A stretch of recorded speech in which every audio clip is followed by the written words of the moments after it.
24-year resident of Buckingham County. I hope to offer a slightly different perspective on the pipeline's property and economic impacts. My past 3 years of attending and contributing to numerous meetings, hearings, demonstrations, and letters to the editor leave me feeling appalled at the disrespect and disregard for human rights shown to my fellow citizens by elected officials and agencies. I've linked documents addressing a few of these issues at the bottom of this testimony, which I will be sure judges receive. I'd like to give 2 examples from the Buckingham Board of Supervisors, our BOS, in a demonstration of how they have treated the citizens. Donnie Bryan, who was the Board of Supervisor chair at the time the ACP resolution was passed without citizen input, stated in a national public radio interview titled, "For some, the Atlantic Coast Pipeline spells Promise." He says, "I certainly wouldn't want it to come through my backyard. But if it goes through their property, then it is up to them to work out the best compensation that they can from Dominion, and I strongly urge them to do that."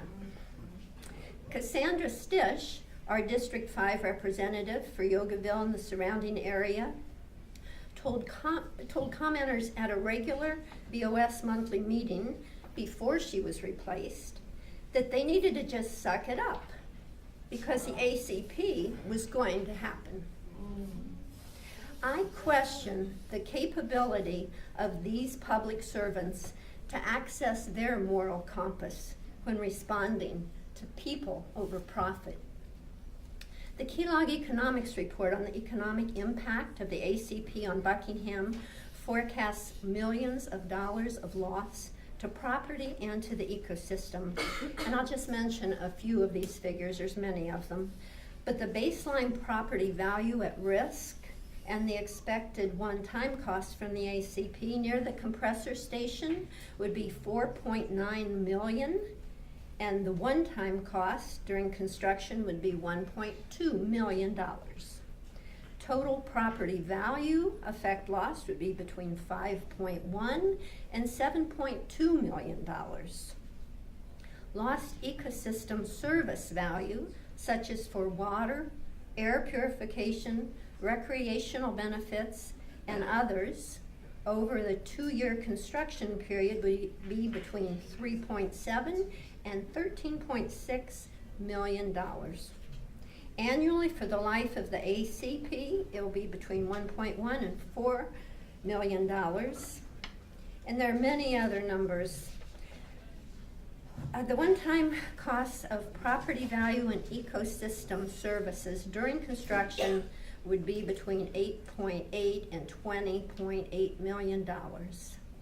This brings me to the work of the Community Environmental League Defense Fund, known as CELDEF, which states environmental degradation is advancing around the world. The United Nations has warned that we are heading toward major planetary catastrophe. There is a growing recognition that we must fundamentally change the relationship between humankind and nature. Making this fundamental shift means recognizing our dependence on nature and respecting our need to live in harmony with the natural world. This means securing the highest legal protection and the highest societal value on nature through the recognition of the rights of nature.